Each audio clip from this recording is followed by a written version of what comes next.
आल्या का सगळ्या? कोण राहिलंय का अजून? माळ्यात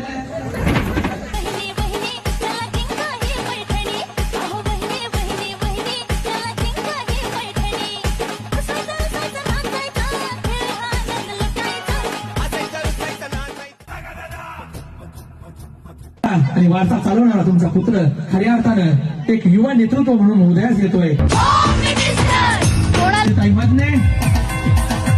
आणि करायचं आहे या खेळामध्ये तुम्ही सहभागी झाला. कुठे का बघा